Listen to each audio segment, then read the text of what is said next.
غریب اور امیر کے لیے ایئرپورٹ پر 2 قانون، عدالت میں 2 قانون، تو کیسے کرے گا ملک پاکستان ترقی؟ ملک بھر کے ہوائی اڈوں پر ججز اور ان کی بیگمات تلاشی سے مستثنی قرار۔ پاکستان کو عالمی سطح پر اب ناکام ریاست اور مغرب کا راجواڑہ کہا جا رہا ہے، مگر کیوں؟ السلام علیکم، welcome to your channel time to time. میلاد، کیا آپ کو اندازہ ہے کہ جو خواتین جعلی مقدمات میں جیلوں میں ہیں، ان کے گھر والوں پر کیا گزر رہی ہے؟ جن شہریوں کا اغوا اور تشدد کیا گیا، ان پر ظلم کی کیا داستان ہے؟ جن کے گھر توڑے اور کاروبار تباہ ہوئے، ان پر کیا بیت رہی ہے؟ جو فوجی عدالتوں کے متاثرین ہیں، کیا ان پر کبھی سوچا گیا؟ آپ کیوں ہر گزرتے دن اس قوم کو احساس دلا رہے ہیں کہ صرف ان خواتین کی عزت ہے جو شرافیہ کا حصہ ہیں؟ عام خواتین کو انصاف نہیں دے سکتے تو خود ان کی تہذیب کر دیتے ہیں، مگر اپنی خواتین کے لیے نوازشات کی بارش، مگر کیوں؟ عزت مآب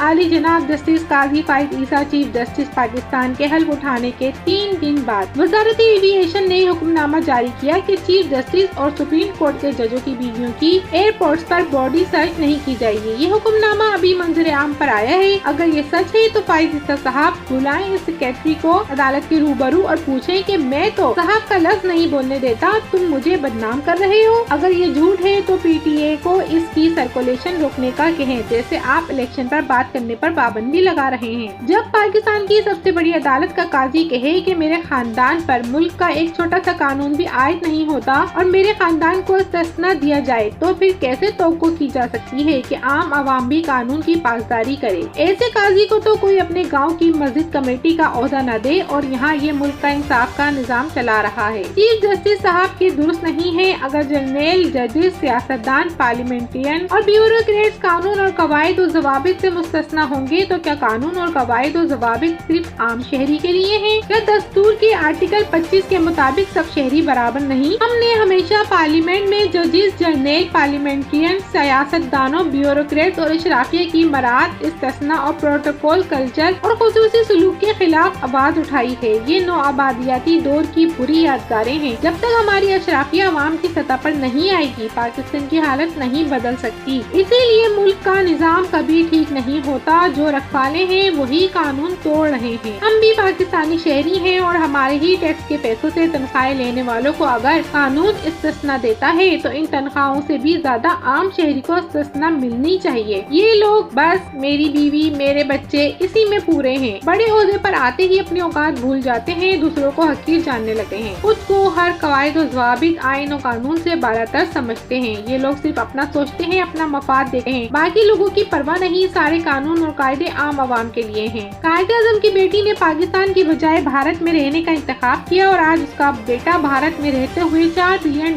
کی ورث رکھتا ہے۔ اس کا نام نیسلی واڈیا ہے اور پاکستان والا خود ساختہ نواسہ اسلم جناح غربت میں مر گیا۔ یعنی ہماری قسمت دیکھے ہمیں قائد اعظم کا نواسہ بھی جعلی ملا۔ پاکستانی حکومت نے آخری دنوں میں اسے نواسے کو قائد اعظم کا نواسہ سمجھتے ہوئے سرکاری وظیفہ جاری کیا تھا۔ قائد اعظم سڑک کنارے ایمبولینس کے انتظار میں جہاں پانی سے کوچ کر گئے اور مادر ملت فاطمہ جناح کی ذاتی زندگی پر اتنے حملے ہوئے کہ وہ اس دکھ کے ساتھ ایک صبح اٹھ نہیں نہ سکے۔ آج قائد اعظم کا نواسہ بھارت میں اپنی اربوں ڈالر کی امپائر میں سوچتا ہوگا کہ میرے نانا اور ان کی بہن کا پاکستان میں رہنے کا فیصلہ درست تھا یا میری ماں کا بھارت میں رہنے کا فیصلہ درست تھا۔ آج قائد اعظم کی تصویر والا نوٹ کرپشن کی 140ویں پوزیشن پر پہنچانے والا وہ کاغذ کا ٹکڑا ہے جس سے روز ضمیر خریدے جاتے ہیں، اور 12 کروڑ غربت کی لکیر سے نیچے لوگ اس کاغذ کے ٹکڑے سے محروم ہیں۔